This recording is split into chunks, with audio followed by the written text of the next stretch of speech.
ये मेरी सीट है आप पीछे जाओ, ये मेरी सीट है आप पीछे जाओ, वही धकेल धकेल के फिर से पीछे लास्ट में अब मैं ऐसे ऐसे हाथ हिल ले रहे हैं, ऐसे हो रहे पूरे, मैं वहां बैठा हुआ हनुमान चालीसा देख रहा हूँ ऐसे। और ये भारी हाथ अपना एक बढ़िया वाला थप्पड़ रख दिया इस जगह पर।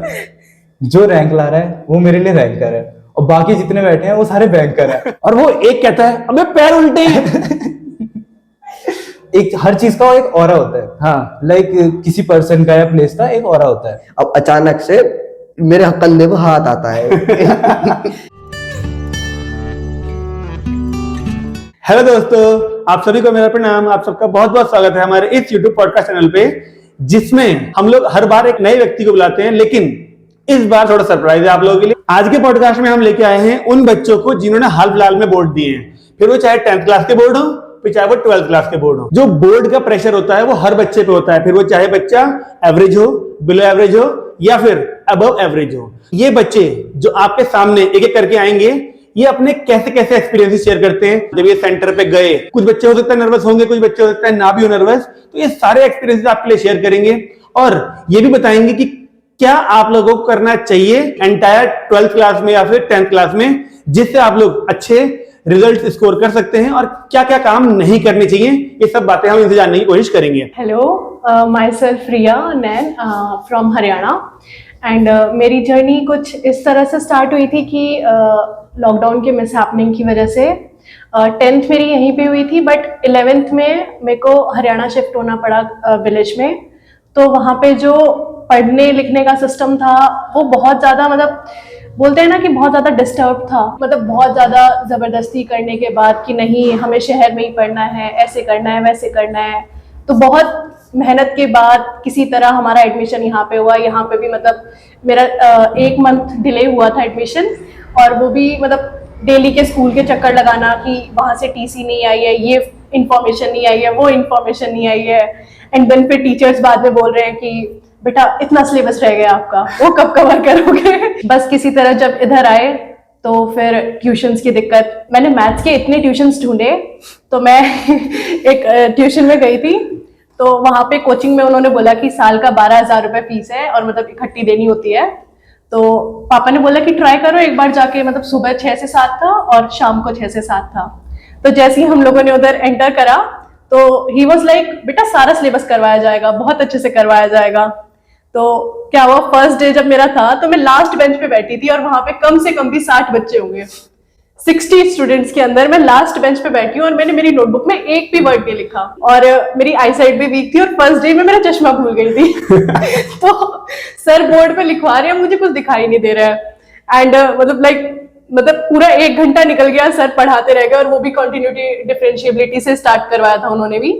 तो वो कराते रह गए कि आज फर्स्ट डे है हमारा चैप्टर का, ये है वो है। मतलब मेरे को एक सिंगल चीज नहीं समझ में आई, क्योंकि एक तो मैं बैठी लास्ट में थी और वो भी इतनी सारी बेंचेस, और उसमें बच्चे ऐसे घुस घुस के बैठे हुए हैं। वहां पे ना काफी मेरे जान पहचान वाले बच्चे भी थे, मतलब स्कूल के भी काफी बच्चे थे एंड आसपास के भी काफी बच्चे थे। दे ऑल वर लाइक कि नहीं बहुत अच्छा पढ़ाते हैं सर इज एक्सीलेंट एंड ऐसे वैसा। And I was thinking like कि मुझे समझ क्यों नहीं आ रहा है फिर। मतलब सर अच्छा पढ़ाते हैं, मुझे क्यों नहीं समझ में आ रहा है। आई वाज लाइक कोई नहीं, 2 दिन 3 दिन और ट्राई करेंगे, समझेंगे। आई वाज लाइक मैं ना 10 मिनट पहले पहुंची। हाँ। कि ना आगे बैठना है, 10 मिनट पहले पहुंचती हूँ। तो वहां पे ये था कि मैं नई स्टूडेंट हूँ, बच्चे आ रहे हैं, ये मेरी सीट है आप पीछे जाओ, ये मेरी सीट है आप पीछे जाओ, वही धकेल धकेल के फिर से पीछे। सर ने ना एक बार भी आके भी नहीं पूछा कि बेटा आपने कुछ समझा नहीं समझा। मतलब और उनका मतलब सिस्टम भी ऐसा था, मतलब मेरे को बिल्कुल ऐसा लग रहा था कि मैं एक और स्कूल में आ गई हूँ, एंटर कर गई हूँ। मैंने मतलब उनकी जो असिस्टेंट थी उनसे बात करी कि मैम मेरे को सुबह का बैच देखना है। तो मैंने कहा सुबह के बैच में कितने बच्चे हैं? तो शी वाज लाइक 30-40 के अराउंड तो होंगे। मैंने कहा सुबह के बैच में भी 30-40 बच्चे, शाम के बैच में भी 60 बच्चे, मतलब मैं कैसे पढ़ूं? क्योंकि ऐसा होता है ना कि अगर आपके साथ 10 बच्चे भी हो ना, तो भी आप अपने मतलब डाउट नहीं पूछ पाते हो कि मैं क्या पूछूं। और वहां पे 60 बच्चे, और उसमें से भी मतलब आधे जानने वाले हैं, तो मतलब पूछने की हिम्मत ही नहीं होती है। फिर अचानक से मतलब लाइक पापा के दोस्त आए थे एक दिन, नवीन अंकल। तो मैंने उनको बोला कि अंकल अगर आपकी बेटी, मतलब आपकी बेटे बेटी हैं, उन्होंने भी 12th तो करी होगी, ट्यूशन तो करी होंगे कहीं से, मतलब थोड़ा सा गाइड कर दो मुझे, वो ट्यूशन समझ नहीं आ रही। तो आई वॉज लाइक मतलब पहले उन्होंने बोला कि हाँ एक तो है जानकार, मैं उनका नंबर ढूंढ के दिखाता हूँ, मतलब उन्होंने भी 2 दिन में दिया था आपका नंबर। तो मैंने उनको बोला कि मुझे नहीं चाहिए कि उनकी मतलब वो रेपुटेटेड टीचर हो या फिर मतलब उनके पास हजारों बच्चे पढ़ते हो।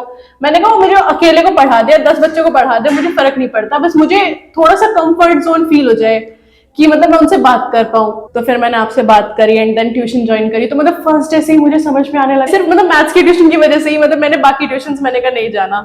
उसके बाद जब बोर्ड्स के एग्जाम्स आए, बेटा आपकी अटेंडेंस शॉर्ट है, और मतलब वो टीचर्स डराते इतना है ना कि मतलब उन्होंने मेरे को इतनी बार फोन करा होगा ना कि सच्ची में अटेंडेंस की वजह से ये हो जाएगा, वो हो जाएगा, ऐसे हो जाएगा।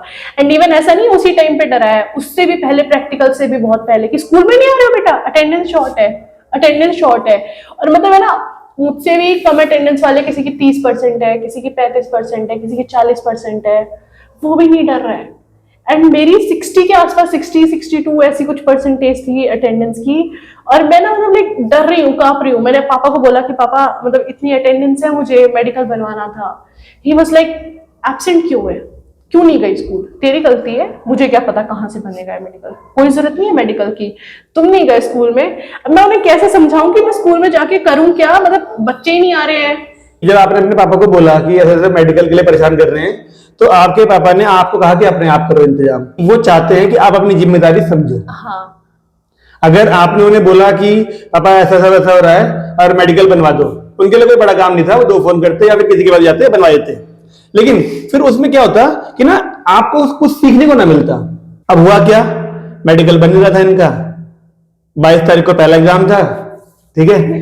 इनका फोन आया मेरे पास शायद 17 या 18 तारीख में कि भैया मेडिकल नहीं बन रहा, मेडिकल बनवाओ, आखिरी उम्मीद आप ही हो, पापा ने तो मना कर दिया। मैंने भी ठीक है, मैंने कहा देहरादून में बात कर ली एक जगह से, बन गया मेडिकल, मैंने कहा मंगवा लेंगे वहां से। अब बस मैं भूल गया, इसने मुझे याद दिलाया नहीं। इसने याद दिलाया फिर से शायद सीधे तारीख मेरे को 19 तारीख को शायद याद दिलाया कि सर वो मेडिकल कैसे आएगा, बना रखा है मेडिकल, फोटो तो मांगते नहीं स्कूल वाले। अब वो तो कह रहे हैं कि हमें तो पूरी हार्ड कॉपी दो लाके, अब देहरादून या तो मैं जाऊं और लेके आऊं। ऐसे करते करते करते वो 19 तारीख की रात भी निकल गई। अब ये मैडम फोन पे रोना चालू कि सर मेरा मेडिकल नहीं बन रहा, स्कूल वाले परेशान हो रहे, पापा बनवा नहीं रहे, मैं क्या करूं क्या करूं क्या करूं। मैं कहा ठीक है भाई, एक काम करते हैं। फिर यहाँ आसपास 2-4 बच्चों को फोन करा जो BMS कर रहे हैं, उनके नेटवर्क की वजह से एक जगह पे बन गया मेडिकल। अब इसने मुझे खुद ही फोन कर दिया कि सर मैं ले आती हूँ, वरना मतलब 20 तारीख को, 22 को पहला एग्जाम है इंग्लिश का, अरे मैडम 20 तारीख को स्कूटी उठा के भटक रही है जगह जगह मेडिकल के चक्कर में। जिस टाइम बच्चे केवल इंग्लिश पढ़ रहे होते हैं, रिवीजन कर रहे होते हैं, ये मैडम मेडिकल सर्टिफिकेट के लिए भटक रही हैं, ठीक है। अब इसने मुझे फोन करा कि मैं दे जाती हूँ, वरना मेरा प्लान ये था, मैंने कहा मैं रात को 9 बजे फ्री होऊंगा, मैं खुद उठा के तेरे घर पकड़ा दूंगा। लेकिन चैन नहीं पड़ रहा था ना, जब तक हाथ में नहीं आया मेडिकल, भटक रही है। फिर ये उस कोने से, अपने घर से उस कोने पे जाके मेडिकल लेके आई, जो कि कम से कम 12-13 किलोमीटर दूर होगा। जब तक मेडिकल इसके हाथ में आ नहीं गया, तब तक इसे चैन नहीं पड़ा, ठीक है। फिर वो मेडिकल अगले दिन जमा करा 21 तारीख को। ये बात आपको पता होनी चाहिए कि जिम्मेदारी है स्कूल वालों की, आपको वो एग्जाम देने से नहीं रोक सकते, एडमिट कार्ड देने से रोक नहीं सकते।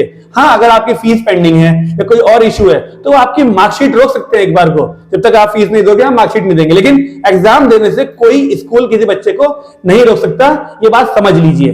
तो बिना बात का अपने ऊपर प्रेशर लेने की कोई जरूरत नहीं है, स्कूल की ऐसी बातों से घबराएं ना।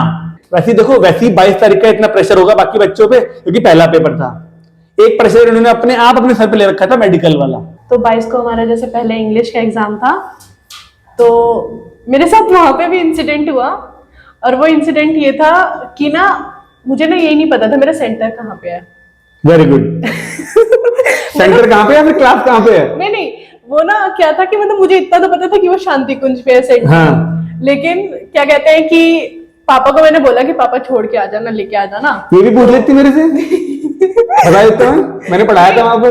मतलब पता है सर, वो तो मतलब वैसे तो मेरे को पता था, लेकिन शांति कुंज के गेट इतने हैं, मैं वो सारी चीजें बताता आपको, कहाँ से निकलना है, कैसे कैसे निकलना है। देखो सर, ऐसा होता नहीं, मतलब पेरेंट्स पे इतनी तो उम्मीद होती है कि नहीं यार पापा छोड़ के तो आ जाएंगे, लेके आ जाएंगे। तो मतलब जैसे 10th की बोर्ड्स भी हुए थे, तो उसमें भी इतनी चेकिंग वगैरह नहीं थी। वहां पे वो लोग जूते निकलवा रहे हैं, एंड देन वो रूम में लेके जा रहे हैं कि चेकिंग करनी है, ऐसे वैसे जूते निकलवा के मतलब ऐसे देख रहे हैं। मैं पानी की बोतल लेके गई हुई थी, they were like not allowed. And I was like, पानी तो मेरी जान है। मतलब मैं जब भी मतलब थकती हूँ, कुछ भी करती हूँ, नर्वस होती हूँ, सबसे पहले पानी पीती हूँ। And I was like, यार क्या करूंगी मैं। तो मैंने किट ली हुई थी, किट में भी मतलब एक एक पेन भी देख रहे हैं कि कुछ लिखा तो नहीं है इस पे। तो वो सब हुआ तो क्या हुआ कि मैंने ना एक रिंग पहनी हुई थी, तो देवर लाइक रिंग्स वगैरह अलाउड नहीं है, तो उन्होंने कार्डबोर्ड वगैरह उधर रखवा लिया एंड बोले रिंग रख के आओ बैग में। मैं बैग में इतने में रिंग रखने गई एंड वहां पे मतलब टीचर्स थे, देवर लाइक सिर्फ 2 मिनट रह रही हैं, जल्दी भागो जल्दी भागो। तो जैसे ही क्या हुआ कि मतलब किसी बच्चे ने वो किट विट रख दी होगी कहीं या कुछ हो गया होगा, तो मेरी किट खो गई एंड मेरे को याद भी नहीं रहा। मतलब मैं भागी अंदर से कार्डबोर्ड लेती भागी, मतलब मेरे को लगा कि वो कार्डबोर्ड में टक इन हो रखी होगी किट। तो मैं भाग गई सीधा एग्जाम हॉल में। लाइक 5 मिनट रहते थे रीडिंग सेक्शन के लिए, पेपर वो सॉरी क्या कहते हैं राइटिंग के लिए, हाँ देने के लिए। तो आई वाज लाइक किट कहाँ गई, मैं बेंच के नीचे वहां पे ढूंढ रही हूँ। तो फिर मैं बिना मैम को इन्फॉर्म करे मैं उधर से क्लास से भाग गई कि मेरी किट कहाँ गई। मैं पूरे रास्ते ढूंढती फिर रही हूँ एंड मतलब वो एक तो शांति कुंज है इतना बड़ा, मतलब पूरे वैसे वो बिल्डिंग से नीचे उतर के देख रही हूँ, फिर उसके बाद वो सीधा सीधा रोड पे भागती भागती देख रही हूँ कहाँ पे है। देन मैं टीचर से बोल रही हूँ, मतलब एक भैया थे बल्कि वो स्कूटी पे जाके भी देख के आए कि यहाँ पे किसी बच्चे की किट रह गई नहीं रह गई, तो उनको भी नहीं मिली। तो एक टीचर ने मुझे 3 रुपए वाले 2 पेन दिए एंड वो भी नहीं मुझे पता कि वो चल रहे हैं नहीं चल रहे हैं, और एक पेंसिल दी जिसकी निबी नहीं शार्प हो रही है। अब मैं ऐसे कह रही हूँ कि मैं करूंगी कैसे, मतलब मेरा तो ऐसा था कि मैं मतलब प्रॉपर, मतलब क्योंकि इंग्लिश होती है एक्सप्रेशन सबसे ज्यादा जरूरी होते हैं, तो आई वाज लाइक प्रॉपर लिख के आऊंगी सुंदर सुंदर राइटिंग में अच्छा सा, मतलब उस पूरे शेड्यूल से। अब मेरे पास सिर्फ 2 ब्लू पेन थे और कुछ भी पेंसिल थी। हाँ, और उसमें लाइट नहीं दिख रही थी। हाँ, वो पेंसिल भी नहीं चल रही थी क्योंकि पेंसिल थी ना, उसके साथ इरेजर था ना, उसके साथ शार्पनर था, कुछ था ही नहीं। इतनी नर्वसनेस में वो पेपर मैंने करा ना, बस मैं क्या बताऊं, मतलब लाइक पूरे 3 घंटे ऐसे दिल धक धक धक धक कर रहा था कि बस पेपर पूरा होगा नहीं होगा, क्योंकि ऑलरेडी पहले बहुत टेंशन। और वो 3 रुपए वाले पेन क्या पता कब बंद हो जाए, उसमें दिखता भी नहीं है कुछ। सबसे बड़ी ये टेंशन थी। और क्या हुआ कि मतलब मेरे सामने एक लड़का बैठा हुआ था, मैंने उससे स्केल मांग लिया एंड टीचर को पता था कि उस बच्चे की किट खो गई है, वो स्टिल मेरे को आगे टॉन्ट देके गया कि बेटा अपना सामान खुद लाया करो। मैंने कहा मुझे पता है यार, मुझे सामान लेके आना था, बट खो गया तो मैं क्या करूं। एंड जैसे ही मैं एग्जामिनेशन हॉल से बाहर निकली, वो बैगों के बीच में मेरे को पड़ी हुई दिख रही है किट। आई वाज लाइक अब क्या फायदा तेरा मिलने का, अब तो मैं घर जाके भी ले सकती थी पेन, अब कोई फायदा नहीं। तो इस इंसिडेंट से आप हमारे जो स्टूडेंट्स आने वाले हैं बोर्ड एग्जाम देंगे, उनको क्या गाइड? अपना सामान संभाल के रखे एंड इतना नर्वस नहीं होना चाहिए जितना मतलब मैं हुई थी ना। आई वाज लाइक मैं टीचर्स को देख के ही डर गई थी। अब पता है मैं क्या समझता हूँ इस बात से, देखो मेरा मानना ये है कि ना आप जहां भी जा रहे हो, ये तो बोर्ड वाली बात है, मैं वैसे भी कह रहा हूँ रियल लाइफ में भी आप कहीं भी जा रहे हो, अपने निर्धारित जो समय है यानी जो डेडिकेटेड टाइम है ना, डिफाइंड टाइम जो है, उस टाइम से कम 15-20 मिनट पहले पहुंचना चाहिए आपको। ये मेरा रूल है लाइफ का। अगर आप अपने जो टाइम दिया गया है पंक्चुअलिटी से, अगर आप 15-20 मिनट पहले पहुंचते हो ना, तो आपकी नर्वसनेस अपने आप ही डाउन हो जाती है, पहली बात। दूसरी बात ये कि जो एडमिट कार्ड मिलता है, इन्हें तो मैडम को मिला ही 1 दिन पहले था, जो एडमिट कार्ड मिलता है उस एडमिट कार्ड में सारी चीजें लिखी होती हैं, क्या क्या लेके आना है, क्या क्या पहन के आना है, कैसे कैसे पेन यूज करने हैं, कैसे किट यूज करनी, कैसा एग्जाम बोर्ड यूज करना है, वो सारी बातें आपको पहले पढ़ लेनी चाहिए। उसके हिसाब से 2-3 दिन पहले किट रेडी कर लेनी चाहिए, ताकि किसी एक टीचर को भी वहां पर आपको पॉइंट करने का मौका ना मिले, और जिससे कि आप नर्वस ना हो जाओ बस, क्योंकि टीचर ने एक बार टोका आप सीधे नर्वस हो जाओगे। मैं अपना एक एक्सपीरियंस शेयर करता हूं, मेरा बोर्ड का एक्सपीरियंस नहीं था ये वाला, बोर्ड का भी करूंगा शेयर अभी। क्या हुआ, एक बार हमारे स्कूल में ना, जब हम छोटे थे 7th-8th की बात रही होगी, जब पेपर देते हैं तो उस टाइम पे ना अटेंडेंस लगने का क्या सिस्टम था कि हम पेपर दे रहे हैं, वो कोने वाली सीट पे ना एक रजिस्टर एग्जाम जो ट्यूटर थे, टीचर थे, उन्होंने दे दिया पहले वाली सीट पे कोने में। उस पे आपको अपना नाम लिखना है, एग्जामिनेशन जो कॉपी मिली है उसका एक नंबर होता है वो लिखना होता था, और अपने साइन करने होते थे डेट के साथ। फिर वो कॉपी वो पीछे वाले को देगा, वो पीछे वाले को देगा, वो पीछे वाले को देगा। आपके साथ भी होता होगा ऐसा, सबके साथ जो देख रहे हैं वीडियो को, वो चलती रहती है। ये अटेंडेंस का सिस्टम होता है एग्जाम में नॉर्मल इसमें। तो अब क्या हुआ, जब मेरे पास आई वो, अब इत्तेफाक से इन्विजिलेटर जो साइन कर रहे थे, अब मैंने अपना नाम लिखा, कॉपी का नंबर लिखा, और जब पीछे वाले को दूंगा तो कैसे दूंगा, ऐसे दे दूंगा क्या, मुड़ना तो पड़ेगा ना उसके लिए, पीछे देने के लिए। मैं मुड़ा, और जब मैं मुड़ के वापिस हो रहा था, तब जिस टाइम मैं वापिस हुआ ना, उस टाइम जो इन्विजिलेटर थे उन्होंने देख लिया मुझे, और उन भाई साहब को लगा कि मैं कर रहा हूं चीटिंग। मतलब मैं दे रहा हूं वो शीट, वो साइन करने वाली, और उन्होंने इतनी सी बात पे मेरी गर्दन पकड़ी और ये भारी हाथ अपना एक बढ़िया वाला थप्पड़ रख दिया इस जगह पर, है ना, नेक जो होती है। और आप जो वीडियो देख रहे हो सबको पता होगा, इस जगह पे कुछ लग जाए ना जब, तो दिमाग ना पूरा खराब हो जाता है। बस ये है कि हम स्टूडेंट हैं, जैसे ही मेरे मारा ना उन्होंने बढ़िया तरीके से, दिमाग तो खराब हो गया पूरा। मैंने कहा सर मैं तो अटेंडेंस शीट दे रहा था। ओह अच्छा। मैं कहा अब क्या होगा सर इससे, मतलब मैं बोल तो नहीं सकता था ये बात, लेकिन क्या आपने सिचुएशन को पूरा जानने के बाद एक्टिविटी दिखाई, अपनी रिएक्शन दिखाया आपने, बिना कुछ सोचे समझे जो मेरे को मारा। अब आपके सॉरी बोलने से क्या वो चीज, मतलब जो मेरे अंदर एक नर्वसनेस आई होगी वो ठीक हो जाएगी क्या? नहीं आ सकती भाई। तो ये चीजें ना टीचर को भी ध्यान रखनी चाहिए कि एग्जाम टाइम पे बच्चा ऑलरेडी बहुत नर्वस होता है, उसे किसी भी तरीके से पॉइंट आउट करें या उसे कोई परेशान करें, ऐसी एक्टिविटी ना करें। वो बच्चा ऑलरेडी बहुत टेंस है इस टाइम, वो घबरा ही जाएगा, पता नहीं उस एक्टिविटी का आपकी रिएक्शन के चक्कर में पता नहीं कितने क्वेश्चन छोड़ेगा अपने को। तो इन चीजों का ध्यान आपको रखना चाहिए, टीचर्स को भी रखना चाहिए, जो हमारे व्यूअर्स देख रहे हैं सबको ध्यान रखना चाहिए। ऐसा कोई मौका मत दो एग्जाम टाइम में किसी को कि आपको इतनी सी परेशानी हो। तो इनका देखा पहला एक्सपीरियंस ही पहले पेपर में, अक्सर पहले पेपर में होती है गलतियां ये वाली, और इनके साथ इतने सारे इंसिडेंट्स हुए पहले पेपर में। तो हमारे व्यूअर्स को समझना चाहिए ऐसा आपके साथ ना हो, उसके लिए टाइम से पहले पहुंचना, फिर ऑटोमेटिकली और एडमिट कार्ड को पढ़ के जाना चाहिए, चीजें काफी आसान हो जाएंगी आपके लिए। फिर क्या सेकंड थर्ड पेपर में ऐसी गलतियां हुई कुछ? हुई तो सर सब में, मतलब कुछ ना कुछ तो ऐसा हुआ ही था। बहुत सारे किस्से हैं मतलब आपके पास। आज भी सर पता है क्या हुआ था, जो आपका ग्रुप में मैसेज आया हुआ था, तो मैं मतलब मेरे भाई के साथ ही बैठी हुई थी, एंड आई वाज लाइक देखो भैया क्या मैसेज आया।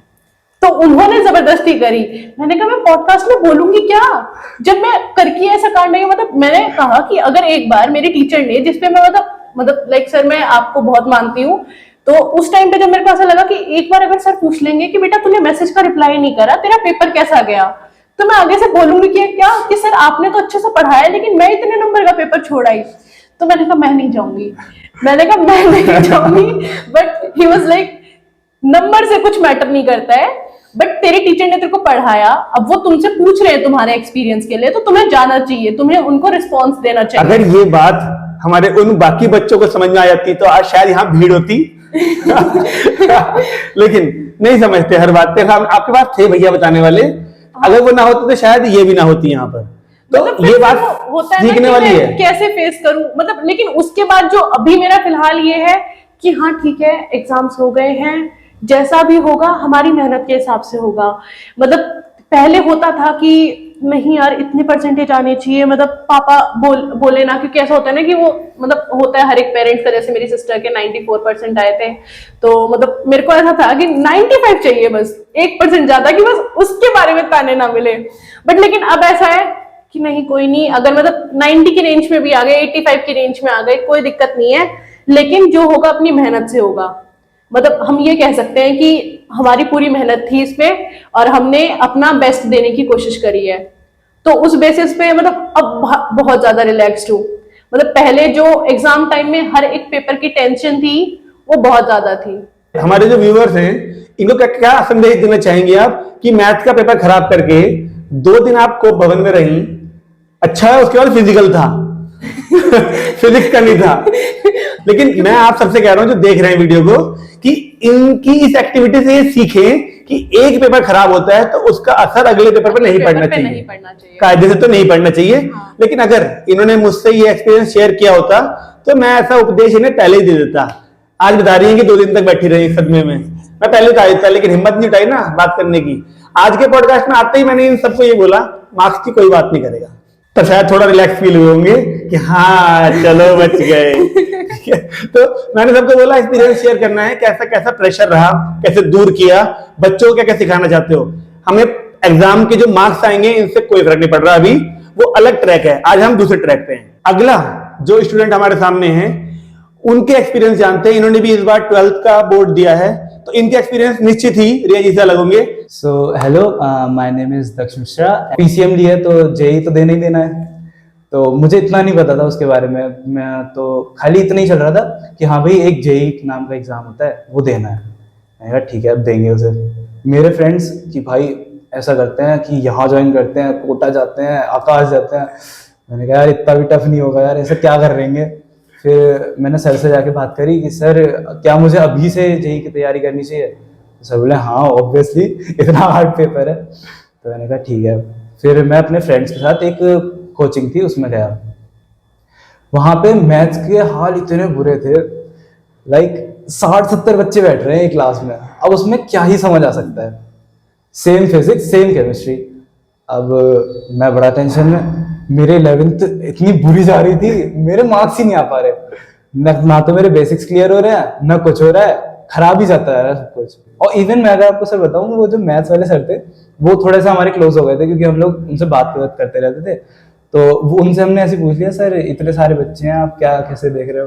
तो बोले कि भाई देखो ऐसा है, जो रैंक ला रहा है वो मेरे लिए रैंकर है, और बाकी जितने बैठे हैं वो सारे बैंकर हैं, हम वही बस बैंक भर रहे हैं। तो अब मैं समझा।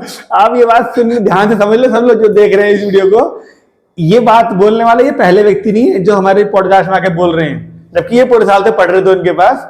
ये बात पहले भी कई बार आके बोल चुकी है, और सबसे पहले शायद 3rd पॉडकास्ट था तरु मैम जिसमें आई थी, उन्होंने भी ये बात बोली थी कि जो टॉपर्स होते हैं उनसे तो बनती है हमारी मतलब नाम प्रमोशन होता है, बाकी सबसे तो सैलरी बनती है टीचर्स की। तो अब जैसे तैसे करके मेरी 11th निकल गई, और मैं बड़ा टेंशन में, भाई 12th कैसे होगी मेरी, 11th इतनी बेकार गई है, ये है वो है। और थोड़े से मैंने मजे भी बहुत किए थे। First year is the rest year ऐसे बोलते हैं ना, 11th को फर्स्ट ईयर भी बोलते हैं। तो बहुत से बच्चे जो 10th क्लास में हैं या फिर आने वाले हैं, वो थोड़ा सा इस बात को प्रिपेयर रहिए कि first year is the rest year होता है, लेकिन जिन बच्चों के सपने बड़े होते हैं ना, उन बच्चों के लिए ये लाइन फॉलो नहीं होती first year is the rest year. उन्हें क्योंकि जो बेस है वो 9th क्लास से चालू हो चुका होता है, और 11th क्लास में लापरवाही की कोई गुंजाइश नहीं होती, क्योंकि 11th क्लास इनका जो स्कूल था ना, मतलब स्कूल ने इनके ऊपर बहुत ज्यादा बर्डन नहीं डाला था, इसलिए ये 11th में आराम से निकल गया। मैं कहता हूं अगर यही आप एक हाई फाई स्कूल में होते तो पॉसिबल ही नहीं है कि बिना कंपार्टमेंट के आप 12th में आए थे। इसलिए समझिए ध्यान से क्या क्या बातें बता रहे हैं, जो गलतियां इन्होंने करी हो सके तो आप लोग ना करें, अपने लेवल को पहचानिए, उसके हिसाब से कोचिंग ज्वाइन करिए। किसी के बहकावे में आने की, किसी के दोस्त जा रहा है इसलिए जाऊंगा, इन चीजों की जरूरत नहीं है। अपना लेवल पहचानिए और फिर ज्वाइन करिए। एंड सर वहाँ की तो फीस भी बहुत ज्यादा थी, लाइक 2000 पर सब्जेक्ट ले रहे थे वो लोग, इतनी मेरी स्कूल की फीस नहीं थी। 6000 मेरे मंथली जा रहे थे। तो मैं तो बड़ा टेंशन में था कि भाई जेई तो मेरे से नहीं हो पा रहा, ये जब मेरे से क्लास ही नहीं कंप्लीट हो पा रही है अच्छे मार्क्स से, तो मैं जेई क्या करूंगा। तो 12th की स्टार्टिंग जब होने वाली थी, तो छुट्टियां जो हमारी बीच में पड़ जाती हैं, तो मैंने उसमें सोचा था अब 12th में 90 तो कैसे भी करके लाने हैं, और मैंने स्टार्टिंग में सर से सारी बुक्स वगैरह ले ली थी। अब लास्ट के आते हैं, लास्ट के जो दिसंबर से हमारा स्टार्ट होता है मेन, जहाँ पे सब सिलेबस खत्म हो चुका है और तैयारी का टाइम आता है बस, तो वहां पे स्कूल वालों ने बहुत दिक्कत क्रिएट करी, बहुत ज्यादा। लेकिन मैं तो सर जो सैंपल पेपर हमें प्रैक्टिस करवा रहे थे वो भी नहीं कर पा रहा था। मेरे प्रैक्टिकल में कभी वो लोग स्कूल बुला ले रहे हैं, मुझे जाने नहीं दे रहे, 3-3 4-4 बार जा रहे हैं हमें स्कूल में कि वो प्रैक्टिकल पहले ऐसे करो, ये करो, प्रैक्टिकल फाइल बनाओ, होमवर्क करो। तो पूरे साल इन लोगों ने होमवर्क के लिए तो बहुत परेशान किया, ये तो मैं कहूँ। फिर उसके बाद जब लास्ट मंथ आ गया हमारा कि अब तो भाई अब तो सब खत्म है, अब बस करना है जो करना है, और यही टाइम है। लास्ट के मंथ में प्रैक्टिकल फाइल्स तो हमारी बनी गई थी, प्रैक्टिकल्स चल रहे थे। इन लोगों ने खून पी लिया हमारा एकदम ही कि भाई रोज आओ रोज आओ रोज आओ रोज आओ रोज आओ। और हमारी क्लास टीचर उन्होंने ये कह दिया था एडमिट कार्ड नहीं देंगे अगर तुम्हारी 75 से 80 से ऊपर नहीं होगी परसेंटेज उसकी, मतलब अटेंडेंस की। तो मैंने कहा ठीक है मैम, और मेरी अभी तक मुझे पता है आई गेस 65 के परसेंट समथिंग होगी मेरी। मुझे फर्क नहीं पड़ रहा था, मेरे को पता था कि ये लोग कुछ भी करेंगे कुछ भी बोलेंगे पर दे देंगे हमें। तो मैंने कहा ठीक है भाई देखी जाएगी। अब हमारा इंग्लिश का पेपर आया और मैं पेपर देने गया। मैं बिल्कुल चिल्ड आउट था क्योंकि मैंने सैंपल पेपर अच्छे से कर रखे थे इंग्लिश के, तो मैं बिल्कुल चिल्ड आउट था। जैसे ही मैं वहां जाके सेंटर पे खड़ा हुआ, मेरे दोस्त मुझे दिखे, मुझे नर्वसनेस हो गई, मेरे हाथ पैर कांपने लग गए। सब मेरे से कह रहे भाई तूने ये पोइट का नाम पढ़ लिया, ये पोइटिक डिवाइस पढ़ लिया। मैंने भाई मैंने नहीं पढ़ा मुझे परेशान मत करो। अब मैं अंदर जाके बैठ गया। क्या है कि हमारा जो सेंटर था वहां पे वो लोग बाहर नहीं खड़े रहते थे ज्यादातर, वो डायरेक्ट हमें रूम में भेज रहे थे। तो हम लोग बैठ गए। अब मैं ऐसे ऐसे हाथ हिल ले रहे हैं, ऐसे हो रहे हैं पूरे। मैं वहां बैठा हुआ हनुमान चालीसा कर रहा हूँ ऐसे। और फिर उसके बाद हमारे पास शीट आ गई हमारी और हमने फिल आउट करना चालू कर दिया। तो उसमें फिर थोड़ा जो है नॉर्मल हो गए। फिर क्वेश्चन पेपर आया, मैंने उसे रीड आउट किया और वही सब मतलब स्मूथली सारा हो गया। फिर मैं तो ये मानता हूँ कि जो जैसे एक हर चीज का एक ऑरा होता है, हाँ लाइक किसी पर्सन का या प्लेस का एक ऑरा होता है। जैसे अब सर हैं, सर का ऑरा थोड़ा फ्रेंडली टाइप का है, तो उनसे कोई भी इंटरेक्शन करने में कोई दिक्कत नहीं होती है हमें। और अगर प्लेस की बात करूं तो जैसे आप पार्क में जाते हो, वहां पे आपको अच्छा ही लगता है क्योंकि वहां के सब लोग जो है हैप्पी हैप्पी घूम रहे हैं, बिल्कुल। एक बढ़िया सा ऑरा है वहां का। और एग्जाम सेंटर में सब लोग ऐसे घबराए से बैठे होते हैं, तो इसीलिए जो है स्टार्टिंग में जो थोड़ा सा डर लगता ही है। और मेरा तो सेकंड टाइम था, तो मैंने हो ही जाएगा, कोई दिक्कत तो है नहीं। फिर उसके बाद हमारा एग्जाम इंग्लिश का हो गया, फिर हमारा केमिस्ट्री का भी हो गया, अब आया फिजिक्स का एग्जाम, जिसके लिए मेरे पापा पूरे साल से परेशान थे कि भाई तेरा होगा कैसे क्योंकि मेरे फिजिक्स में नहीं आ रहे थे नंबर, सच्ची बताऊं ना। तो फिजिक्स का कैसे होगा करके पापा ने कहा मेरे से, मैं कहा हो जाएगा। तो फिर उसके बाद अब मैं वहां जाके बैठ गया, वही हर पेपर में मेरा हो ही रहता है ऐसे ऐसे तो मैं वहां पे जाके बैठा और पेपर आ गया मेरे पास, पेपर हार्ड आ गया मेरी बुद्धि घूम गई, मैंने अब क्या करना चाहिए, कुछ भी करके मैंने कर दिया। फिर मैं एग्जाम सेंटर से बाहर आया, सबसे पूछा, तो सब कह रहे हैं हाँ ठीक था, हार्ड था। बहुत से बच्चे तो रोते हुए भी निकल दिख रहे हाँ, 2-3 लड़कियां थी वो भागती हुई जा रही है, पापा के साथ रोने लग गई मैंने भाई इतना भी बुरा नहीं था फिर उसके बाद मम्मी, मेरा शक्ल जो था उतर गया था, मतलब ऐसा होता है ना एग्जाम के बाद उतर ही जाती है, तो मम्मी और पापा समझ ही गए कि अब तो आज तो खराब करके ही आया है तो उन लोग पापा कहने लगे मुझे तो पता ही था खराब ही करके आएगा, पूरे साल से पढ़ा नहीं है, ये है वो है। मैंने कहा पापा सॉरी, ये वो वगैरह वगैरह। फिर उसके बाद यूट्यूब मैंने खोला, मैंने देखा आज का देखते पेपर कैसा गया, और सब बच्चे वहां गए रो रहे हैं कि भाई हार्ड आया, तब थोड़ा चैन मिला होगा। हाँ। फिर उसी में सबसे हार्ड था सेट 3। हाँ और कोइंसिडेंस की बात है वो मेरे पास ही था तो मैंने पापा को वीडियो भेज दी, शॉर्ट जितनी भी थी मैं सब देखो तो पापा कहे अच्छा चलो ठीक है कोई नहीं। अब हार्ड आया था तो हार्ड ही आया था, फिर अब कोई किस क्या कर सकते हैं कि देखो मेरी गलती नहीं है, मेरी गलती नहीं है, हाँ। कि सबके लिए था ये हार्ड, और सारे सेट में सबसे हार्ड मेरे पास ही मेरे था। वाली हाँ। सहानुभूति मिलेगी पापा की फिर पापा कह रहे चलो कोई बात नहीं, अब जैसा हुआ ठीक है। फिर उसके बाद अगले पेपर के लिए मैंने एक दिन तो मेरा खराब हो ही गया था उसके चक्कर में, बट फिर अगला मैथ का ही था नहीं? Yes, sir. मैथ का ही था अगला। तो फिर मैंने उसके बाद से जो है अपना मैथ्स दोबारा से स्टार्ट कर दिया, मैंने आगे के पेपर ना खराब हो इसीलिए अभी से प्रैक्टिस करनी चालू कर दी थी मैंने। तो सैंपल पेपर आपकी मैं बुक ले गया था, तो मैंने उससे सैंपल पेपर्स वगैरह किए और अपना रिवीजन वगैरह पूरा किया, मैथ्स का देके आ गया। उस दिन मैं एकदम रिलैक्स PCM तीनों खत्म हो चुके थे। अब मेरा लास्ट बचा CS जो कि अभी 2 तारीख को, अभी तो हुआ भी नहीं हो, तो अब उसकी मुझे टेंशन भी नहीं है क्योंकि उसमें तो 1-2 दिन में ही पढ़ना होता है लास्ट के। सो अगर मैं बात करूं कि क्या गलती करनी चाहिए और क्या नहीं करनी चाहिए, तो उसके लिए स्टार्टिंग अगर तुम PCM से हो तो 11th में आते ही अपना PCM में अगर तुम्हें JEE देना है तो स्टार्टिंग से लग जाओ, और अगर तुम्हें लगता है कि नहीं हो पा रहा है हमसे तो अपना फालतू में पैसा और टाइम दोनों बर्बाद मत करना, अपना सिर्फ बोर्ड्स पे ध्यान देना। आमतौर पर बच्चे क्या करते हैं, क्योंकि जैसी जगह पर बता रहे हैं सब लोग कि 60 बच्चे 80 बच्चे पढ़ रहे होते हैं, ऐसी कोचिंग्स वाले ना मोस्टली पूरे साल की फीस एक बार में ले लेते हैं, या तो एक बारी में या फिर 2 इंस्टॉलमेंट में ले लेते हैं। अब बच्चा क्या है ना बंद गया उस जगह पर, तो आपको ये समझना चाहिए कि क्या आप अपने जो अमाउंट है, आपका तो है नहीं, आपके पापा का है वैसे भी, ठीक है, क्या आप लोग उस चीज को एक ऐसे व्यक्ति के पास हैंड ओवर कर रहे हो जहां से आपको निराशा हाथ में नहीं आएगी? पहले वहां के रिव्यूज चेक करिए। आप लोग उसके लिए बोल रहा हूं मैं, वीडियोस जो देख रहे हैं, आप लोग जिस जगह पर जिस कोचिंग में जाना चाह रहे हैं, अगर आपको लगता है आप IIT निकाल सकते हैं, हर बच्चा सोचता है कि मैं निकाल सकता हूं, अच्छी बात है, आप पहले जिस जगह जाना चाह रहे हैं वहां के रिव्यूज पता करिए। मेरिट्स जो होते हैं उनसे ज्यादा जरूरी होते हैं हमेशा उसके डिमेरिट्स जानना किसी भी चीज के, क्योंकि तकलीफ हमें डिमेरिट से होती है। तो आप पहले वो जानने की कोशिश करिए कि वहां पर लोगों को, बच्चों को तकलीफें क्या क्या आई। अगर आपको उन सब बच्चों की तकलीफों से कोई तकलीफ नहीं हो रही है तो आपको डेफिनेटली जाना चाहिए उस जगह पर, यानी आप एडजस्ट कर सकते हो। लेकिन अगर आपको उन सब डिमेरिट्स में से लगता है कि हाँ ये चीज मेरे को भी तकलीफ देगी, मेरे को भी तकलीफ देगी, तो एटलीस्ट उस जगह पे मत जाइए जहां पर आपके पैसे पूरे साल के लिए फंस जाएं। क्योंकि फिर बच्चा क्या सोचता है, अब मैं छोड़ूंगा तो पापा के जो 50,000 हैं या फिर 1 लाख रुपए हैं वो खराब हो जाएंगे, और फिर छोड़ूंगा तो किसी दूसरी जगह जाना ही पड़ेगा, फिर वहां की फीस के लिए बोलूंगा, पापा क्या कहेंगे, तो पैसे खराब कराए जा रहे हैं मेरे। कह दो, हिम्मत जुटा के पापा से कह दो, पैसे खराब होंगे, टाइम खराब नहीं होगा आपका, कम से कम आप दूसरी जगह जाके 11th या 12th में पास तो हो जाओगे। अगर उसी जगह पैसे को वसूल करने के चक्कर में अटके रहोगे तो साल भी गया, पैसे तो जा ही रहे थे हाथ से।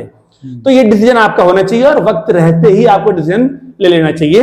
और क्या सिखाना चाहेंगे हमारे व्यूअर्स? अगर एंड के टाइम पे पढ़ रहे हो, लास्ट के मंथ में भी तुम आराम से अपना 90 प्लस ला सकते हो कुछ भी करके। मैं अपना एक्सपीरियंस शेयर करता हूँ। जब हम लोग 12th क्लास में थे, लास्ट के मंथ से याद आया मुझे, तो हम 4 दोस्तों का ग्रुप था, जिसको हमारे छावड़ा सर, बच्चे जानते होंगे जो वीडियो देख रहे होंगे, फिजिक्स वाले, सेंट मेरिस में पढ़ाते हैं। हमारे छावड़ा सर हमें चौकड़ी के नाम से कहते थे कि तुम्हारी चौकड़ी। 4 दोस्तों का ग्रुप था, हम चारों दोस्त एक ही जगह पर ट्यूशन पढ़ते थे। अब हुआ क्या, पूरे साल हमने मेहनत करी, लेकिन एक पीसीएम वाला बच्चा ना जब पूरे साल घिसता रहता है, कोचिंग भागा दौड़ी, तो उसको ना सेल्फ स्टडी का टाइम थोड़ा सा कम ही मिलता है। तो हम लोगों को भी टाइम कम मिला था, लेकिन हम लोग कोचिंग रेगुलर जाते थे, वहां पे टेस्ट जो होते थे वो रेगुलरली दिया करते थे। नवंबर के आसपास हमारी कोचिंग, दिसंबर में कोचिंग हमारी बंद हो गई थी सारी। अब हमें क्या करना था, रिवीजन करना था। अब कैसे रिवीजन करें भाई, 4 दोस्त, ठीक है। अब हमने क्या सोचा, एक काम करते हैं, ग्रुप स्टडी करते हैं। आज की डेट में बच्चे नहीं कर पाते, वो लोग थोड़ा सा कह लीजिए ट्रस्ट फैक्टर कम है माता पिता को बच्चों के ऊपर। तो हमारे टाइम पे फोन तो थे नहीं, तो भटकाव थोड़ा सा कम था। तो अब हुआ क्या, हमारे जो मेरा जहां पे हम रहते थे बेचल में, वहां पर हमारे पास 2 क्वार्टर थे, ऊपर भी और नीचे भी। तो नीचे का क्वार्टर खाली रहता था अक्सर। तो हमने डिसाइड किया 4 दोस्तों ने वहां पढ़ेंगे। मुझे ध्यान है आज भी, 4 फरवरी को हमारा लास्ट प्रैक्टिकल था, 4th ऑफ फेब को। हमने उस दिन से ग्रुप स्टडी शुरू करी अपनी, और 28 फेब तक पढ़ाई करी, क्योंकि 1 तारीख को हमारा पहला एग्जाम था, वही इंग्लिश का। तो 4 फरवरी से लेकर 28 फरवरी तक 24 दिन, मुझे ध्यान है वो 24 दिन, उन 24 दिनों में हम सब ने रात को ग्रुप स्टडी करी, केवल रात को। हम पूरी रात पढ़ते थे सारे दोस्त। रात को लगभग मान के चलो 9 बजे के करीब सारे दोस्त मेरे घर पर आते थे, और हम चारों दोस्त इकट्ठे पढ़ते थे। ये मान के चलो हम 10 बजे पढ़ना चालू करते थे, और सुबह के 2:30 या 3 बजे तक पढ़ते थे कंटिन्यूअसली, एक ही कमरे में चारों दोस्त। केवल क्या थी, हम और हमारी किताबें। एक इंसिडेंट उसका, 2:30-3 बजे के करीब जब पढ़ाई, भाई 10 बजे से 2:30-3 बजे तक पढ़ रहे हैं, 5-5.5 घंटे हो गए। अब क्या हुआ, मेरे दोस्तों को लगता था कि चलो घूम के आते हैं रात के 2:30-3 बजे। मेरे से भी कहते थे, मैं कहा मैं तो जाऊंगा नहीं, ठीक है ना, तुम्हें जाना है तुम चले जाओ। मैं कहा मेरा तो ये मोहल्ला है, मेरे मोहल्ले वाला ने देख लिया कोई किसी ने मुझे, तो मुझे क्या कहेंगे। मैं कहा मैं तो जाऊंगा नहीं, तुम जिसे जाना जाओ। तो ये तीनों चले जाया करते थे घूमने अक्सर रात को 2:30-3 बजे, केवल माइंड फ्रेश करने के लिए, क्योंकि उसके बाद भी हमें पढ़ना होता था। हम लगभग सुबह के 5 बजे तक पढ़ते थे। तो 2:30-3 बजे करीब इन्हें एक ना ब्रेक लेना होता था, घूमने चले जाते थे। बहुत सारे इंसिडेंट हुए उसमें, कई बार पुलिस वालों ने पकड़ लिया इन्हें, कहाँ घूम रहे हो, कि सर हम तो पढ़ रहे थे, थक गए, थोड़ा सा घूमने निकले हैं। तो पुलिस वाले कह रहे हैं 2:30-3 बजे घूमने का टाइम है ये, अभी जाओ अपने वहीं बैठो। एक दिन क्या हुआ, ये 3 दोस्त जब गए ना, तो ये ऐसे जा रहे हैं, रात को लाइटें जलती थी, वहां पर पार्क था वहां पर पास में, तो इन्हें कोई सामने से आता हुआ दिखा, ठीक है। तो पहले तो इन तीनों को ऐसा लगा कि जो सामने से आ रहा है ना, वो उस तरफ जा रहा है, यानी कि इन्हीं की डायरेक्शन में चल रहा है। लेकिन थोड़ी देर बाद इन्हें लगा डिस्टेंस कम हो रही है, थोड़ा और आगे गए, तो इन्हें ऐसा लगने लगा जैसे ना वो उधर को ना जाके इनकी तरफ को आ रहा है व्यक्ति, जो भी था वो दूर से दिखता रहा नहीं था कौन है।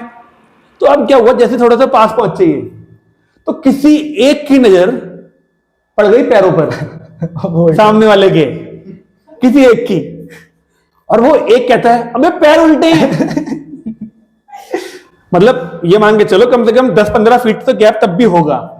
तो किसी एक ने देख लिया पैरों पर, कहते पैर उल्टे हैं। बाकी दोनों ने नहीं देखा कि सही में पैर उल्टे थे कि नहीं थे। इतना सुनते ही वापस यू टर्न लेके जो भागे हैं, उसमें एक ऐसा दोस्त हमारा जिसका खेलने कूदने से कोई वास्ता नहीं था, वो सबसे आगे भाग रहा था। और एक दोस्त हमारा एथलीट जो था, जो 100 मीटर की स्प्रिंट होती है जो, उसमें फर्स्ट आया करता था क्लास में, वो सबसे पीछे था, ठीक है। जब उसे एहसास हुआ कि मैं सबसे तेज भागने वाला सबसे पीछे हूं और बाकी सब मेरे आगे हैं, क्योंकि देख तो पीछे कोई रहा नहीं था, पीछे तो इनकी हालत खराब हो चुकी थी कि पैर उल्टे सुनते ही ये वहां से भागते हुए सीधे कमरे तक भागते हुए आए हैं, बिना पीछे देखे हुए सारे दोस्त। लेकिन जाना जरूर है 2:30-3 बजे एक बार। तो ये जो एक्टिविटीज थी ना, ये मेमोरेबल है हमारे लिए। लेकिन मैं कह रहा हूं ये वहां से आने के बाद भी हम फिर पढ़ते थे। हम सुबह के 5 बजे तक पढ़ते थे, और उसके बाद वापस आके सब अपने घर जाया करते थे 5 बजे करीब, और वही 6 बजे से लगभग हम 12 बजे तक सोते थे सब लोग अपने अपने घरों में शांति से बिल्कुल। और 12 बजे के बाद फिर सब अपना पढ़ते थे अपना अलग अलग, और जो जो चीजें हम सारे अपने अपने घर में 12 बजे से शाम के 5-6 बजे तक जो हम अलग अलग पढ़ रहे हैं ना, हम वो रात में सारे आके आपस में डिस्कस करते थे। इससे क्या बेनिफिट मिलता था हमको कि जो चीज हमने पढ़ी वो तो पढ़ी, दूसरे ने आके हमको अगली चीज समझा दी। इससे हमारी रात में डबल चीज हो जाती थी। तो ये होती है ग्रुप स्टडी का बेनिफिट। तो इसलिए मैं कहता हूं वो 24 दिन जो थे ना हमारे लिए बहुत वैल्यूबल थे हम सब दोस्तों के लिए। उन 24 दिनों में हमने नहीं भी तो अपनी परसेंटेज को कम से कम 10 या 15% ऊपर कर लिया था केवल ग्रुप स्टडी के चक्कर में। आज की डेट में वो पॉसिबल थोड़ा सा कम है, अगर पॉसिबल है भी तो केवल किस केस में, अगर बच्चे के पास फोन ना हो तो। Yes sir. तो शायद ग्रुप स्टडी कर लेंगे। हम लोग ग्रुप स्टडी ही किया करते थे। वो थोड़ा बहुत घूमने फिरने वाला चलता रहता है माइंड फ्रेश करने के लिए। 5 घंटे पढ़ने के बाद 10-15 मिनट का ब्रेक वैसे भी चाहिए होता है। वहां क्वार्टर्स में जगह कम होती थी, इसलिए वो घूमने फिरने निकल जाते थे दोस्त। तो ये मेरा एक्सपीरियंस था। अगर आप लोगों को ऐसा लगता है कि आप लोग कर सकते हैं तो आप लोग भी ट्राई कर सकते हैं, लेकिन भरोसा नहीं टूटना चाहिए घर वालों का, ये बात ध्यान रखना। तो इनके एक्सपीरियंसेस से, जैसे इन्होंने कहा आपसे कि हर एग्जाम से पहले एक बार हाथ कांपते थे। हम जब एग्जाम देते थे ना 12th के, तो हमारे जो टीचर्स थे वो इस तरीके से मोटिवेट करते थे, हमको बोलते थे कि बच्चों जब आपने राइटिंग वर्क कर लिया है, अब आपको हम क्वेश्चन पेपर देने वाले हैं, रीडिंग टाइम मिलेगा 15 मिनट का, उससे पहले सब पेन पेन छोड़ दो अपने और आंखें बंद करके लंबी सांसें लो। आप 5 से 10 बार लंबी लंबी सांसें लो, आपको जितना भी प्रेशर है ना उतरता हुआ दिखेगा आपको नीचे अपने। तो ये एक की पॉइंट है आप सबके लिए, जो बच्चे नर्वस ज्यादा होते हैं वो लंबी लंबी सांसें लीजिए, आपको अपने आप ऐसा लगेगा कि आप कूल हो रहे हैं, कूल हो रहे हैं, कूल हो रहे हैं, और इससे बहुत रिलैक्स फील करेंगे। आप जिस काम में भी गए हैं, चाहे इंटरव्यू के लिए जा रहे हो बच्चे बहुत नर्वस होते हैं, प्रैक्टिकल के लिए जा रहे हो बच्चे बहुत नर्वस होते हैं, एग्जाम के लिए जा रहे हैं बच्चे बहुत नर्वस होते हैं, स्टेज पे जाने वाले हैं बच्चे बहुत नर्वस होते हैं। ऐसी सारी चीजों में ये ट्रिक बहुत काम करेगी आपको, लंबी लंबी सांसें लेने वाली। एक और बच्चे को लेके आते हैं आपके सामने, वो इन सब में सबसे छोटे हैं। अब जानते हैं उनके साथ कैसा एक्सपीरियंस रहा। इन्होंने इस बार 10th के बोर्ड दिए हैं। अब बहुत सारे 10th के बच्चों में से केवल एक बच्चा आया है और वो मतलब चाहता है अपने एक्सपीरियंसेस आपके साथ शेयर करना। हेलो, आई एम शुभ भारद्वाज। अभी अभी बोर्ड 10th के बोर्ड खत्म हुए हमारे, कल ही हुए हैं। बोर्ड के लिए जाके बैठे सेंटर पे। तो पहले दिन तो क्या था कि मैं मस्त गया। अब वहां पे जब सेंटर के कोई टेंशन नहीं हुई जो ये कह रहे थे बाकी बच्चे हाथ कांप रहे हैं ऐसा कुछ? सेंटर के बाहर तो कुछ नहीं। अच्छा। जब सेंटर के अंदर पहुंचा मैं, हाँ। तो वहां पे एकदम माहौल ऐसा कि बच्चे ऐसे घबराए हुए से घूम रहे हैं, ये क्या हो रहा है, पेपर है, ये है, वो है। अब जो चेकिंग हुई, मैं कह रहा है ये मतलब वो एकदम ऐसे चेक कर रहे हैं कि कुछ है क्या, जैसे मैं लेके घूम रहा हूँ शीट। अब उन्होंने कहा वो निकाल के दो, क्या नाम है, एडमिट कार्ड। अब मेरे से एडमिट कार्ड नहीं निकले, शीट जो वो थी किट में उसे खोल रहा हूँ, नहीं निकल रहा। अब मैंने उसे एकदम से खोला, अब वो थोड़ा सा फट गई। अब क्या हुआ, उसे मैंने खोल के दिखाया। अब वो कह रहे रूम देख लिया, मैंने कहा नहीं। अब मैं फिर से बाहर आया, फिर रूम देखा मैंने, अब मैं रूम के पास गया। अब पहले मेरे को लग रहा था कि जो क्लास के बच्चे हैं वो नहीं होंगे मेरे साथ। हाँ। जैसे मैं जाके बैठूंगा तो आसपास दूसरे स्कूल के बच्चे होंगे या फिर जिन्हें नहीं जानता वो होंगे। अब वहां पे क्या हुआ कि सारे मेरी क्लास के बच्चे थे। अब मेरे ग्रुप के बच्चे थे जो मेरे दोस्त थे। अब मैं क्या हुआ, जाके बैठा। अब एक बच्चा होता है ना कि जो सबके मजे लेता है, जो अब वो कहता है हाँ भाई क्या हुआ। अब मैं उसे देख के खुश कि अब तो टेंशन कम हुई। अब टेंशन खत्म हो गई। अच्छा, खत्म ही हो गई। अब क्या हुआ कि अब पेपर आया। अब जो वो थी, क्या नाम है उसका, OMR शीट, उसका डर था कि ये गलत हो गई तो सब गलत। वो टीचर भी डरा रहे कि OMR शीट गलत करके आएगा, भाई तू गया तू OMR शीट गलत करके आएगा, अरे ये वो। अब क्या हुआ, अब हिंदी का पेपर था। हिंदी के पेपर में मतलब मेरी स्लो राइटिंग वैसी है और हिंदी की राइटिंग मेरी ऐसी है कि अगर मैंने खुद भी लिख दिया ना तो मैं खुद भी नहीं पढ़ पाता। थोड़ी देर बाद पढ़ूंगा तो मुझे समझ नहीं आएगा क्या है। अब क्या है, मैं लिख रहा हूँ। अब लास्ट के 10 या 15 मिनट बचे हैं और मेरे 5 नंबर वाले 2 क्वेश्चन बचे हैं। अब एक इन्विजिलेटर जो जेंट्स था वो आया, उनने मेरी शीट उठाई, वो देखने लगा कि मतलब मुझे लगा चीटिंग वीटिंग का देख रहा होगा। हाँ। देख लिया उन्होंने। अब उसके बाद जो है वो कहते कि ये तूने क्या मतलब ऑप्शन थे, मैंने उनके MCQ के ऑप्शन लिख रखे थे, बस जो ABC था। हाँ। वो लिख रखा था और उसके आगे मैंने लिखे। हाँ। अब उसका टाइम नहीं था मेरे पास क्योंकि 5 मिनट में मेरे 5 नंबर वाले क्वेश्चन रह रहे हैं, 5-10 मिनट में। अब क्या हुआ, मैं लिखने बैठ गया, मैंने इग्नोर कर दिया। अब जैसे उन्होंने बोला ना कि ये लिख, तो जो पीछे से वो थी, जो दूसरी इन्विजिलेटर थी, उन्होंने बोल दिया कि कोई बात नहीं तुम लिखो, उनके सामने। हाँ। अब वो किलस गए मेरे से कि अब ऐसा बोल रहे, मेरे सामने मेरी बेइज्जती कर दी इसके सामने। अब जो वो बता रहे थे ना आपकी एक शीट होती है, हाँ, उसकी तो शीट, हाँ, तो वो उस टाइम लेके आए 5 मिनट पहले। हाँ। अब मैं लिख रहा हूँ, वो लेके आए। मैं कह रहा हूँ सर 2 मिनट रुक जाओ, बस लिखने दो। कहता नहीं, पेपर के बाद तुम निकल जाओगे, अब तुम लिखो इसे, अभी भरो। अब उन्होंने कहा कि भरो। अब मैंने क्या करा, जहां पे साइन करने थे वहां पे शीट का नंबर लिख दिया, में गड़बड़ कर दिया। अब जहां शीट का नंबर लिखना था वहां साइन कर दिया। अब लास्ट पेपर था, सब बच्चे मजे में थे। पूछने वाला सिस्टम था एक दूसरे से। वही तो था। अब क्या हुआ, अब सब मजे में बैठे हैं, पेपर सबका खत्म। अब जो टीचर है उसे भी पता है कि लास्ट पेपर है, फालतू टाइम पास करेंगे अभी। अब मैंने उस टाइम पास का फायदा उठा लिया। अब मैंने जो एक बच्चा है ना, वो मतलब उसके पास भी कंप्यूटर है, मेरे पास भी। तो उसका क्या था कि उसने वो बहुत अच्छे से पढ़ा था, जो ये मतलब एक इलेक्ट्रॉनिक स्प्रेडशीट करके वो था चैप्टर, दोनों ने भेजा था। वो चैप्टर उसने बढ़िया करके पढ़ के आया था वो। अब मैंने वो पढ़ा नहीं, मैं 25 मिनट में देख के आया वो 50 मिनट की वीडियो। हाँ, अब उसके बाद जब मैंने उससे पूछना शुरू करा, बता भाई बता। अब वो जैसे मैं यहाँ बैठा हूँ, वो मेरे आगे, एक लड़की मेरे आगे बैठी, वो उसके आगे बैठा है। अब मैं उससे यूं करके पूछ रहा हूँ, अब अचानक से मेरे कंधे पे हाथ आता है। अब मैं डरा हुआ, मैं ऐसे ही बैठा रहा, मैं पीछे देखा ही नहीं। अच्छा। मुझे लगा कि वो ही होगा इन्विजिलेटर। फिर थोड़ी देर बाद वो सामने से आ रहे थे दोनों। मैंने कहा वो तो नहीं। मैंने पीछे देखा, मैं उसके मार देता, अगर वो लड़की ना होती मैं मार देता उसके।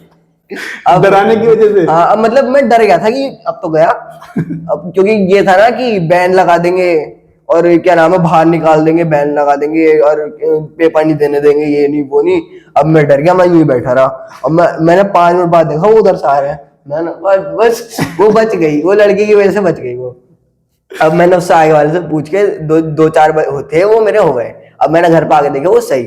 अब मैं शांत, अब पेपर खत्म हो गए, अब मैं मजे ले रहा हूँ। जो हमारे व्यूअर्स हैं, वो अब इनकी बातों से आपको समझ में आ रहा होगा कि एक बच्चा 10th क्लास के बोर्ड देके निकला है और जो 2 बच्चे थे वो 12th क्लास के बोर्ड देके, दोनों की ना एक्सपीरियंस शेयर करने में काफी अंतर लगा होगा, एक मैच्योरिटी लेवल अंतर चला होगा पता आपको। तो आज के पॉडकास्ट में हमने 3 बच्चों के एक्सपीरियंस आपको शेयर करवाए कि बोर्ड का टाइम पे क्या क्या होता है, कैसी कैसी गलतियां होती हैं। ये आपसे आमतौर पर कोई और शेयर नहीं करता। आप खुद सोच के देखिएगा, आपके घर में बड़े भाई बहन भी होंगे, वो बड़े भाई बहन भी आपके साथ कैसी कैसी एक्टिविटीज उनके साथ हुई होंगी वो शेयर नहीं करते होंगे। इनसे पूछ लीजिए, अगर मैं इनसे पूछूं तो आपका बड़ा भाई भी है, उसने कभी शेयर किया कि मेरे साथ ये गलतियां हुई थी एग्जाम में? ना, कभी नहीं हो। सबको पता है कि सबके घर में बड़े भाई बहन हैं, है ना, लेकिन कोई ऐसी ऐसी चीजें शेयर नहीं करता अपने घर में। तो मेरा उद्देश्य है, जैसा कि मैं हर बार कहता हूं, आने वाली पीढ़ी को इन सब के एक्सपीरियंस शेयर करवाना है। अब जो बच्चे इस पॉडकास्ट को देख लेंगे, कम से कम उन्हें यह पता है कि हाँ ऐसी ऐसी गलतियां होती हैं और हम ये गलतियां ना करें। तो बस इन्हीं उद्देश्यों के चलते मैं आगे बढ़ते जा रहा हूं। ध्यान सुनना इस बात को मेरी। मैं ये कहता हूं कि जिंदगी में केवल पढ़ाई ही मायने नहीं रखती है, मायने ये रखता है कि आप जो आने वाले चैलेंजेस है ना उनको कैसे डील करते हैं। अब जो बच्चे कैमरा के सामने आने से डर रहे हैं, निश्चित है कि वो बच्चे क्लास के सामने खड़े होकर बोलने से भी डरते होंगे, और जब क्लास के सामने खड़े होने से डरेंगे तो ऑब्वियसली स्टेज पे तो जाने का मतलब नहीं बनता। 2 बच्चे पकड़ के खींचेंगे और वो अकेला पीछे होता रहेगा, वो जाएगा नहीं स्टेज पे। लेकिन बच्चा तो आज के पॉडकास्ट में, आज के का मतलब इन सारे पॉडकास्ट में मैं आप लोगों को बुलाता हूं यहां पर, ताकि आप लोग अपने एक्सपीरियंसेस शेयर करें। आपके एक्सपीरियंसेस से जो लोग देख रहे हैं उनको तो बेनिफिट मिलेगा ही मिलेगा, लेकिन कहीं ना कहीं जो बच्चे यहाँ पे आके बोलते हैं ना, आप लोगों को भी थोड़ा सा कॉन्फिडेंस आता होगा अपनी स्टोरी शेयर करने के बाद। तो क्योंकि ये सब बच्चे बोर्ड वाले थे, ये भाई साहब अभी 11th और 12th में आएंगे, इनके सामने नए चैलेंजेस आएंगे। जो बच्चे अभी 12th के एग्जाम दे रहे हैं, इनके सामने नए चैलेंजेस आने वाले हैं। तो हम इनके सुनहरे भविष्य की कामना करेंगे और इनको गुड लक विश करेंगे इनके आने वाले समय के लिए। और वो सारे बच्चे जो इस वीडियो को देख रहे हैं, अगर आपको लगता है कि आपके किसी दोस्त को एक ऐसे पॉडकास्ट, ऐसे वीडियोस की जरूरत है, तो उन्हें शेयर करिए ताकि ज्यादा से ज्यादा बच्चे इनके एक्सपीरियंसेस से कुछ सीखें। हम फिर मिलेंगे अगले पॉडकास्ट में किसी और बच्चे के साथ। देखते हैं अगला पॉडकास्ट आपको क्या सिखाएगा। Bye bye.